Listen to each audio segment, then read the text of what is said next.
Welcome back everybody. This afternoon we shift away from quantitative methods to ethnomethodology, and we're going to start off with Dave Randall, who's going to be talking about live data, ethnomethodology, ethnography and the studies of work programme.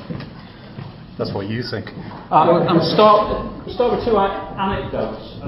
The reason I start with these two anecdotes is because, as you will discover when I talk about these things, ethnomethodologists are extremely sceptical about A, theory, and B, data collection methods.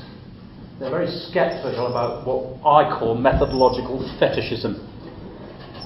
Now, this particularly applies to qualitative data. The idea that there is some rather mythological expertise in the collection of qualitative data, which I simply do not believe is true.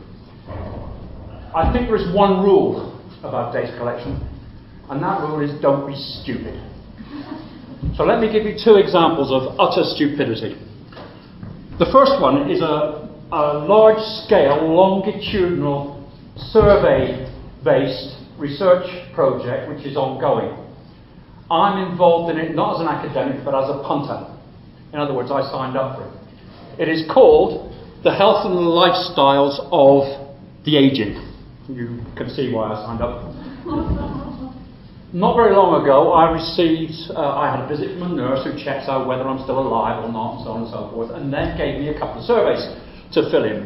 One of the surveys is about sexuality on the part of the elderly. Oh, I thought this looked interesting, so I started to read the questions and began to fill them in. Now, I don't always take these things terribly seriously, and I got to the question which said, how many times a week do you masturbate? So I wrote in the box, I can count down the fingers of one hand. Filled in the rest of the survey with every intention of sending it off. Then I turned to the front of the survey. So in order to put it into the envelope, I went back to the front page. On the front cover is my name. Now, I'm an academic. Part of the survey work being done here is being done at the University of Manchester, which is just down the road from where I used to work. It is not completely beyond the bounds of possibility that some RA working on this survey is going to look at this and say, oh, that's Dave Randall. He really is a wanker. Now, serious point, of course, that this is utterly stupid. Having made a bunch of declarations concerning privacy and so on and so forth, that they actually allow somebody to print your name on the front of data of that kind. The second example is an example of my own stupidity, and it relates to the way in which new technology is influencing our work. This dates back now I'm guessing about 12 years. And it was a piece of consultancy work I did for Orange PLC. And Orange at the time had built what is still called, I think, a smart home or a smart house. And they wanted to know something about the uses to which people put new technologies in the home. So I went for a meeting with these people and we discussed data collection methods, what we need to do. And I said it would be really nice to be able to video some aspects of people's home lives. In a perfect world, what I'd like in places like the kitchen is a video that pans out across the whole space so you can see what everybody's doing, and a video that focuses more tightly on specific kinds of activity which relate to specific kinds of technology. Oh yeah, no problem, they said. There's this wonderful new technology called digital video. We will buy some for you. And they did, and it cost £20,000 then for them to install these digital video facilities, bearing in mind this at the time was absolutely state of the art. And every week from then on, they would send me hard drives. And I had a special piece of kit in my house that they provided for me where I could insert these hard drives and look at the data. And the first week that I got these hard drives, something like 8 of them, all with 12 hours of data on them, raises a whole another issue of, what do you do with qualitative data when you've got 8 hard drives with 12 hours on each of them to analyse. And I started to watch it and I thought, there's no sound. What do I do to turn the sound up? And I messed around with this kit and so on, and realised, actually, no, there was no sound. That because I neglected to mention to the people who built the house that sound would be a good idea, this didn't provide any. So for weeks I had to watch this video without sound and pretend to orange that the data I was getting as a result was really useful, which it wasn't, and so on. Now, these are acts of, in the different ways, acts of utter stupidity. The second case is meant to lead us into the way in which new technologies affect qualitative research as well. But preliminary to that, and here I make an excuse, the excuse is I only found out 5 days ago that I was going to be here speaking. I only found out 2 days ago that I was going to be here speaking for longer than about 15 minutes. So I've had to kind of cobble stuff together. Some part of what I'm going to talk about then is the notion of what ethnomethodology might be. What it is that us ethnos are interested in, or at least those of us that are left on the planet, because there aren't that many. And as part of that, to say something about what we might mean when we say live data.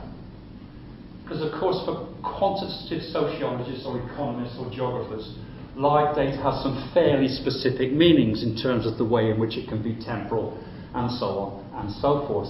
For qualitative sociologists, the notion of live data is something of a puzzle. Because it seems to me that all data is live at the point of collection. What does dead data look like? When you collect it, it's live. So I tried to think about the ways in which we qualitative sociologists, if that's what ethnomethodologists are, I'll say a little bit more about that in a minute, what we might find useful in the notion of live data. And that's mainly what I'm going to talk about, the way in which new technology, to some extent at least, is influencing the way we do our work, and to say something about the different senses in which we might usefully talk about live data. Let me say a little bit about ethnomethodology, just to wind the whole audience up apart from the small number of people here who are ethnos. Ethnomethodology has a unique status within sociology. It is unique in the sense that it rejects almost everything that sociology stands for. It's the anti-sociology sociology. Okay? We would defend a position where we say that our work is anti-epistemological. We have no theory of knowledge. We would defend the position that our work is untheoretical.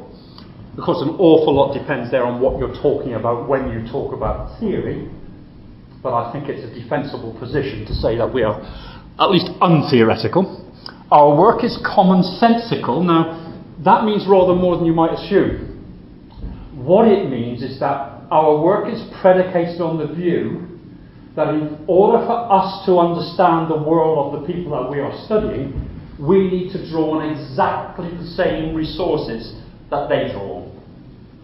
In order to understand how their operations, their procedures in the world are common sense procedures, we need to use common sense procedures. It should be obvious that ethnomethodology is, not only is it untheoretical and anti-epistemological, in a very real sense, it's anti-academic. The argument is that what we are doing is very much based on common sense procedures that we rely on in just the same way as the people we are studying. This is the last point. That ethnomethodology is often, well, it's always interested in some sense in what we call members' methods. Ethnomethodology means members' methods. Okay? This pans out into a few other things. And I describe these as preferences because ethnomethodology is a very broad church and lots of different stuff gets done under its roof. The first thing is that we have a preference, where possible, for sequential data, for the sequential organisation of data. That is, we like to look at how things unfold moment by moment. We can look at a variety of domains and say, oh look, this is how they do things, second by second, minute by minute, and understand the reasons they have for doing things that way. We use this technical term member, not because it marks us out as different from people like symbolic interactionists who tend to use the word actor, but because member has a different sense. Member doesn't refer to the person. It refers to the skill. It refers to the way in which people produce, and again, excuse me for the jargon, visible and accountable ways of stating and showing what they do. Okay, so a member here is not the person, but the skills and artful practices that they exhibit. We are data-driven. We start with the data. And actually, where we differ from a lot of other sociological perspectives, we more or less end with the data. We are very, very careful about what we might say over and above the data that we use. It follows from this that we should be, and mainly are, punctilious about sharing data. I've lost count of the number of times I've been in meetings of ethnomethodologists where the cry goes up, show us your data. As far as possible, when we look at things like video data and transcripts and so on and so forth, we would hope that what we are looking at is minimally pre-organised. The avoidance of theorising, as I've already said, this is a really difficult one insofar as an awful lot depends on what you mean by theory. That does not mean necessarily the avoidance of a certain kind of generalisation.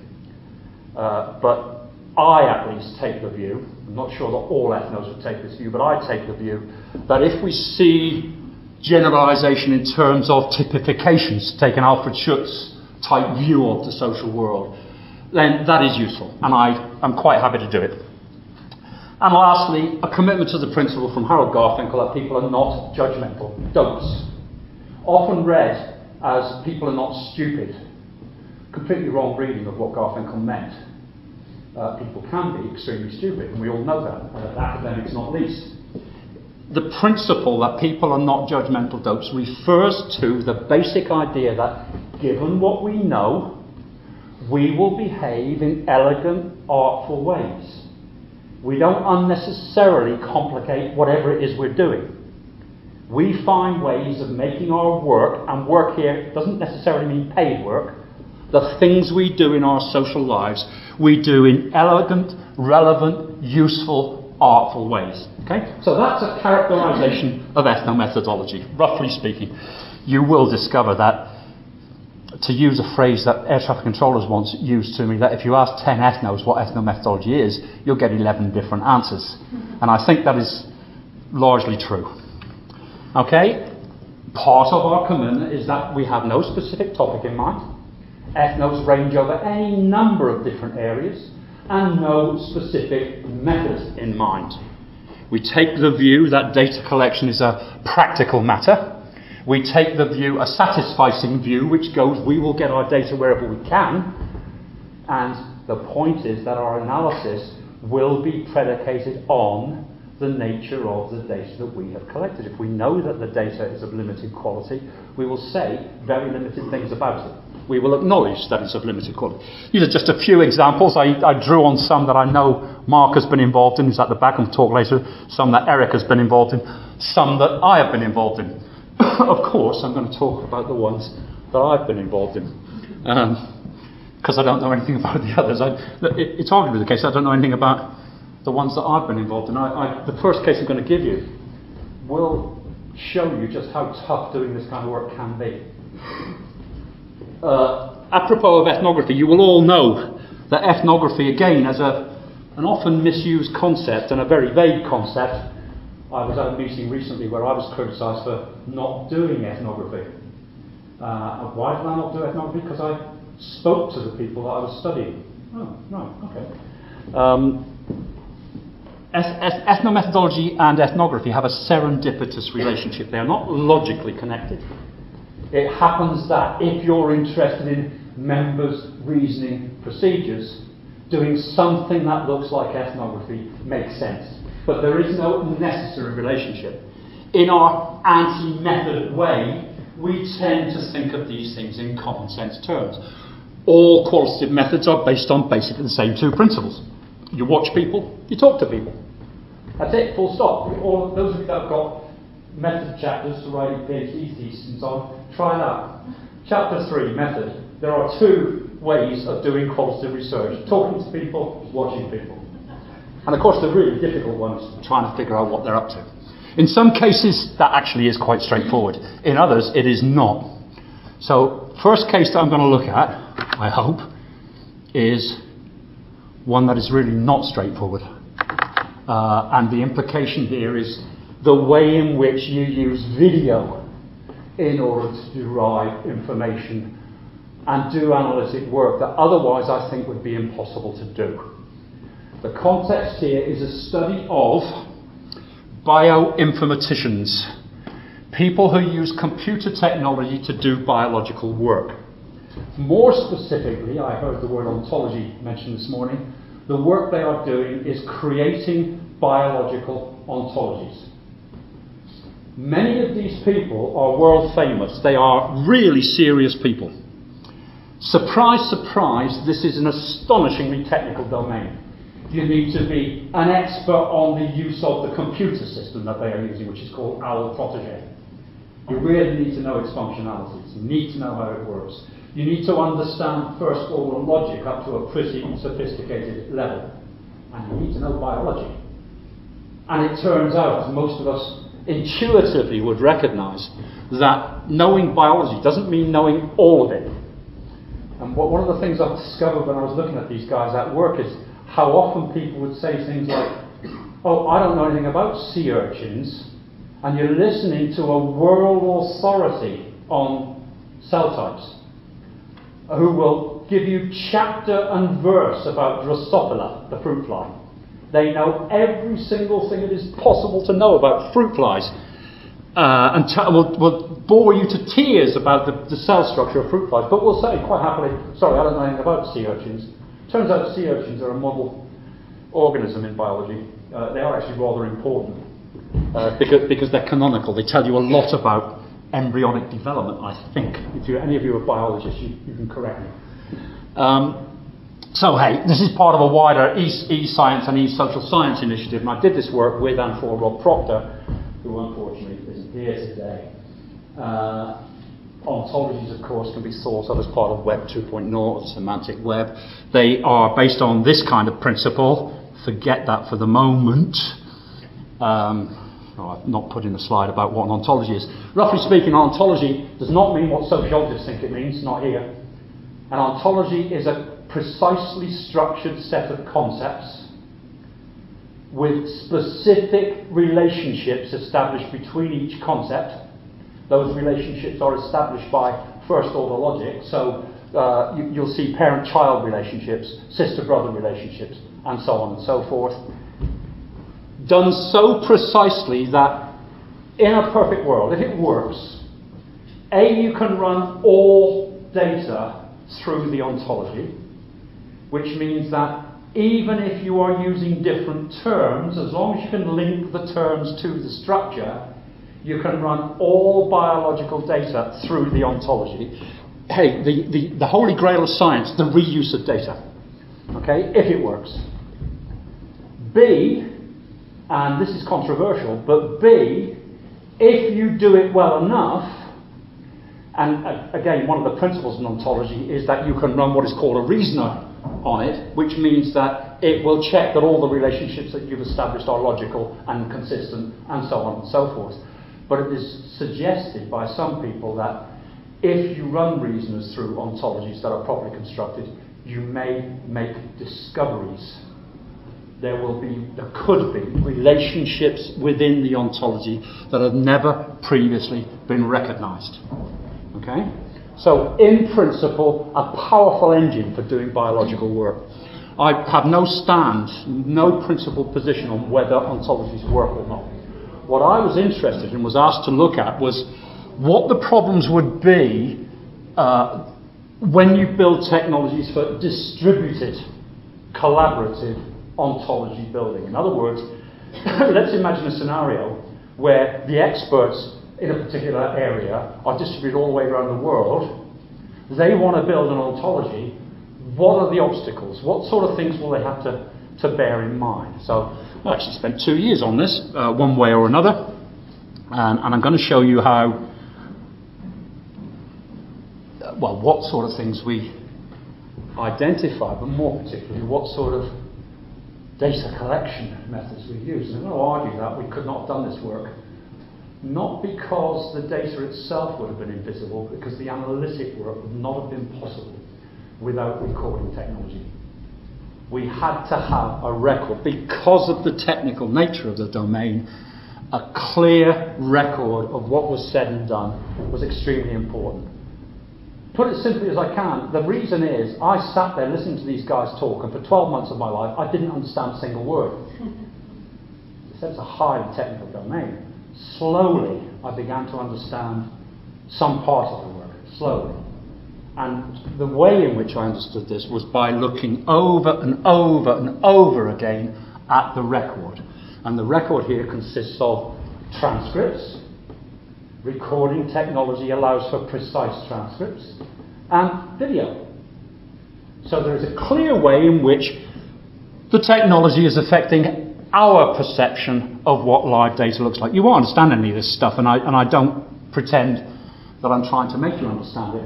I just want to give you some flavour here of the kind of work that I was doing. Here is a few quotes taken from a meeting where there's a varying number of people. The meeting lasted 6 days in total, but was spread across several weeks. So there was a 3-day meeting, then a break, then another 3-day meeting. These guys were engaged in the business of trying to create what they call a cell type ontology. This has been done before. This was not the first attempt to create a cell type ontology. But they looked at the first one and decided it was rubbish. It contained any number of errors, there were any number of incomplete parts to it, and so on. So they wanted to create a better one. So I was interested in how they went about doing this, and I was interested in what the obstacles might be. Think about the logic of this. Ontologies have a more or less tree-like structure, or at least a good one supposedly does. That is, up the middle of this, there should be an axis of classification, a central way of conceptualizing things, in this case cells. Out of that will come properties of one kind or another that you can also characterize. And out there on the leaves, the leaf nodes, there will be specific cells that have all these properties and so on. So you can link each specific cell into the classification structure. Sounds pretty straightforward, really. Hey, this is science. It's precise. They all know what they're doing. They will have methods for achieving it. They will know how to do this. And I don't want to undersell science here. I'm not a relativist in these things. They do know what they're doing. They are as good as anybody can be at this work. Nevertheless, they hit a series of problems. So it starts with this. Michael, you will keep me moving along, won't you? Let's look at that second piece there. We need to identify a primary axis of classification. All the axes are then pulled out into supporting ontologies. First problem, you can't build an ontology of cell types without relating it to every other biological ontology in the universe. Somehow you have to find a means of relating the concepts that you put into this ontology into every other biological ontology. In principle, that's not so difficult because most of them are part of the same framework, and so they ought to match each other, but in fact turns out to be more difficult than they imagine. They apply a methodology. Well, first thing, let's look at this. The first problem is, who's this for? Because it turns out that it makes a huge difference. What work are we going to do when we build an ontology? It depends on who it's for. Who will be the audience for this work? And I was nonplussed when I heard them say things like, well, it depends on whether you're a biologist or not. Who else is going to use a cell type ontology? What kind of biologist you are might make a difference. There is a massive difference between people who study naturally occurring cells and people who study cells that are created in laboratories, for instance. Okay? The boundaries of the ontology will be determined by who it's for. They spend a long time discussing who this ontology is going to be for. I think overall it lasted about a day's discussion. Okay? And L there says, well, it's not that clear what the ontology was trying to, blah, blah, blah, blah, blah. You see the basic idea that to make sense of this, I relied totally on transcript here. Working my way through it. After all, these conversations are incredibly rich. In the first instance, I have 3 days of material to work through, and then later another 3 days of material to work through. To make any sense of it at all, I have to have a recording of some kind. Recording devices allow transcription, recording devices allow video, and I cannot resist showing you a bit of video, which I'm going to do. I'm conscious that I'm talking for much longer than I should be. A second feature is, how much work do we want to do? Hey, practical reasoning. How much work do we want to do? And so they leave out things like experimental cells because, hey, that's too much work. Right, now I hope this works. I'm only going to show you a little bit. I just want you to see how hard this is.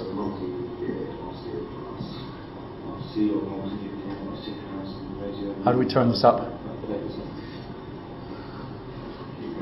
Xenophilic, that actually highlights the point about the expression that, yeah. Can you hear it?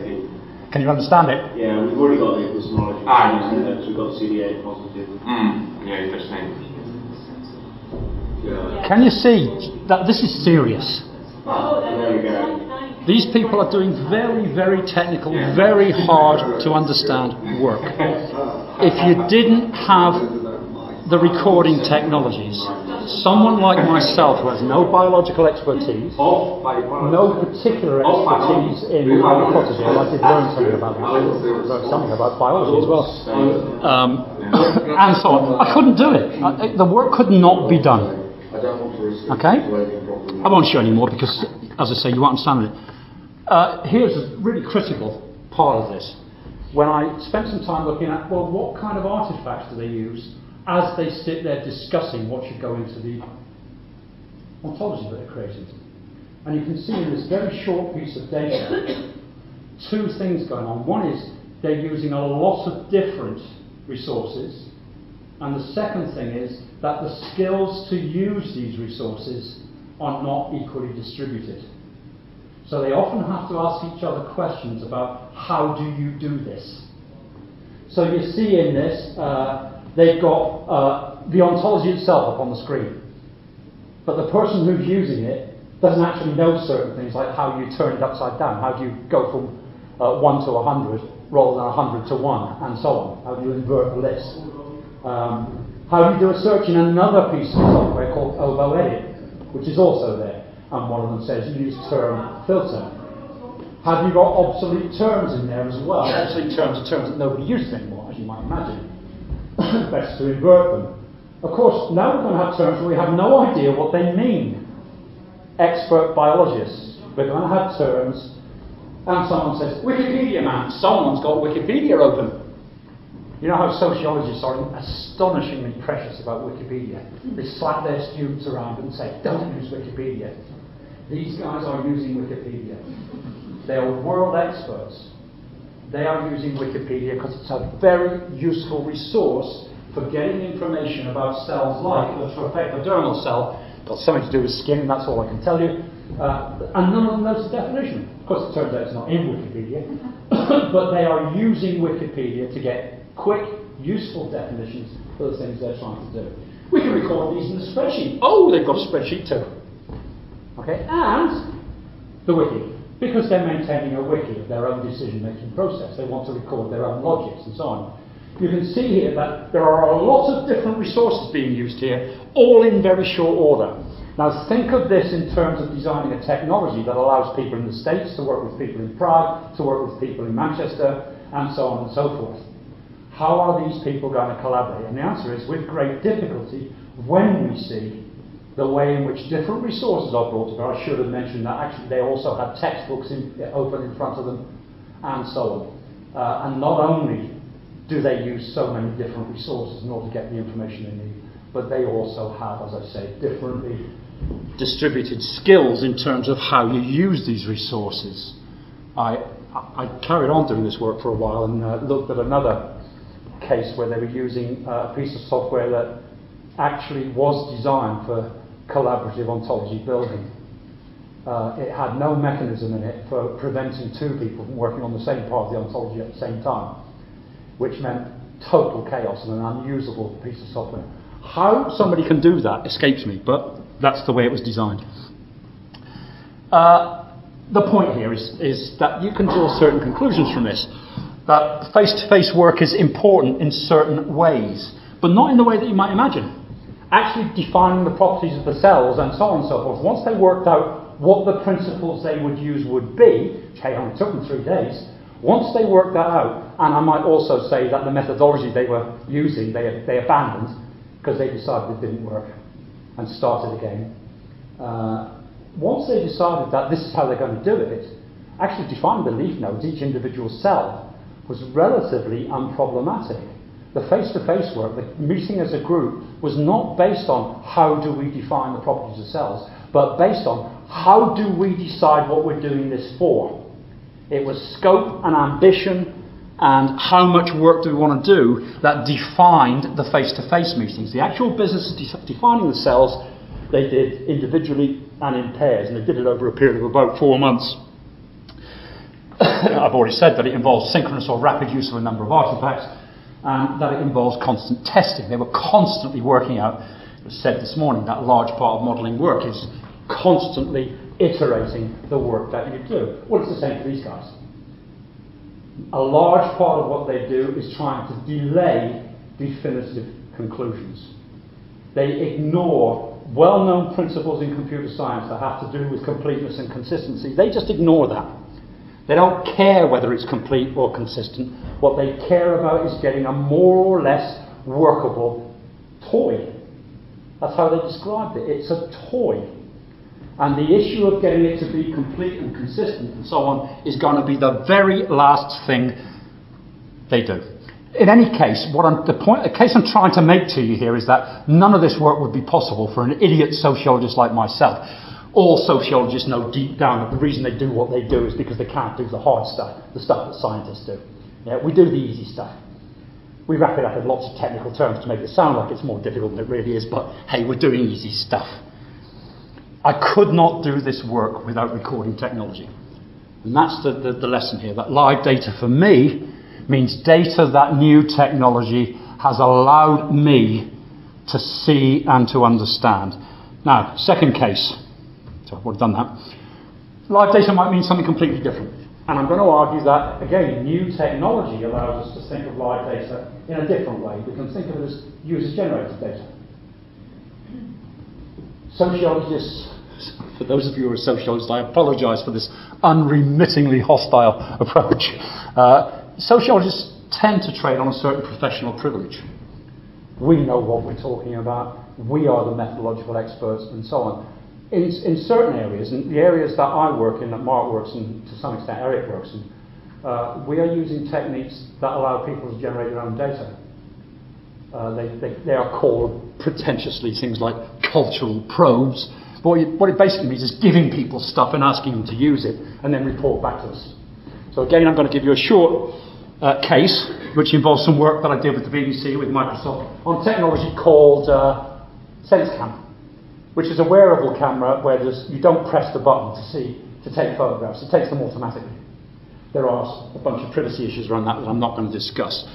The point here is, hey, there's a literature on memory. It comes from psychology, and psychologists tend to treat memory as being to do with omission and commission. Omission in the sense that people forget stuff, commission in the sense that they bias what they remember. Sociologists tend to treat memory as a collaborative exercise, something that people do together. So the literature, if any of you know this stuff, is from people like Maurice Halbach, going back a long time, Paul Connaughton, Barbara Mistal, and so on and so forth. And they all are interested in stuff like ceremony, ritual, and so on. Odd that Anita Durkheim was doing this as well. Now it's couched in terms of memory, but nevertheless, there is so to speak, a disciplinary theoretic approach to these things.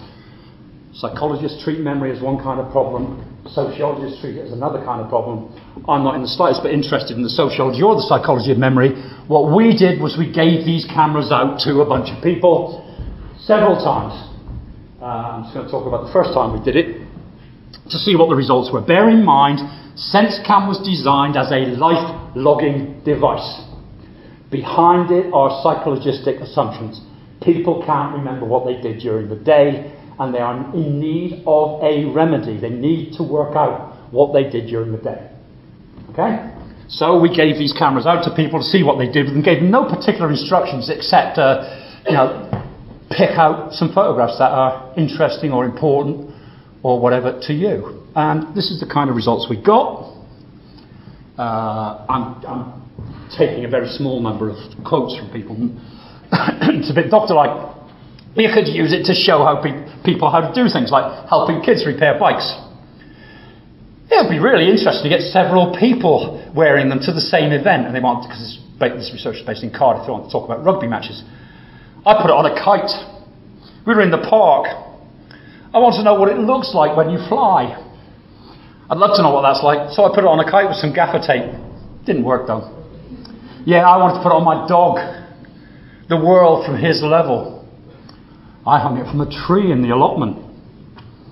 It's nice to add music. This particular guy made a film out of the images, which I decided not to show you because it would have used up my time. It's nice to add music. I want to slow it down. The movie's a bit Keystone Cops, so I added some nice slow music. I put in some secret moments, things that are special to me that other people might not notice. I could use it all the time in my workshops. It's usually impossible to get candid pictures of what they're up to. It would be fantastic on holiday. You wouldn't have to pose anything.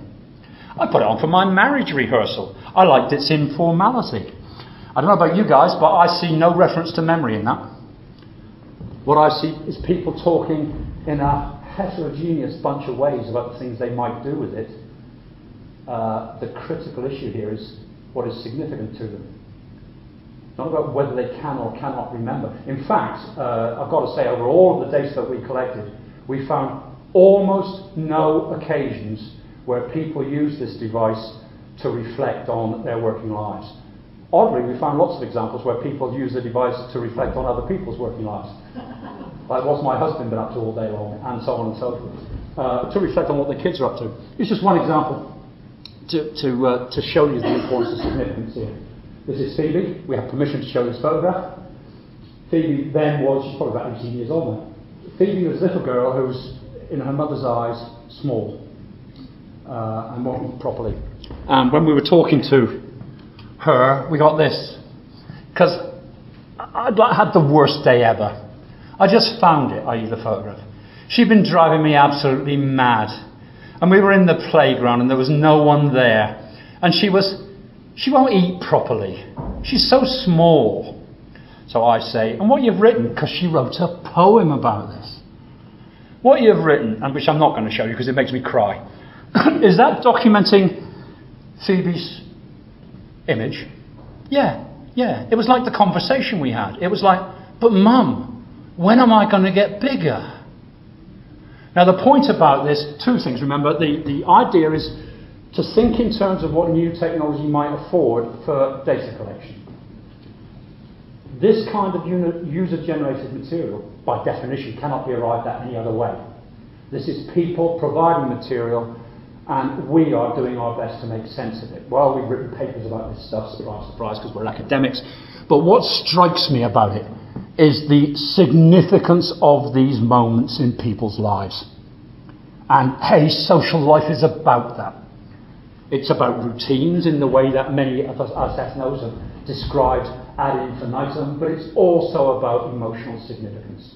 And here we have lots of data about people demonstrating the significance of various features of their lives, okay?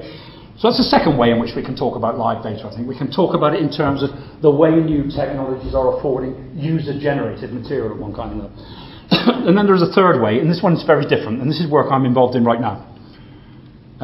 This is work that takes place in two places, Tunisia and Palestine. Here, what I find interesting is contrast, so it's very different from the other two cases. As you know, with all the talk about big data and so on, there is a huge ambition here to find ways of analysing things like, for instance, Twitter data. Of course, you're looking at, in terms of tweets, in any particular area, you might be looking at something like 20 million tweets. One of the areas people in the States in particular have been very interested in is disaster management. It turns out that things like Twitter and so on have some relationship to the way in which people mobilise when disasters take place. Not just disasters, but other kinds of problematic events. Now, let me be very careful. I don't want to argue that I have any problem with this kind of data collection. I do not. I think some very interesting results have come out of it.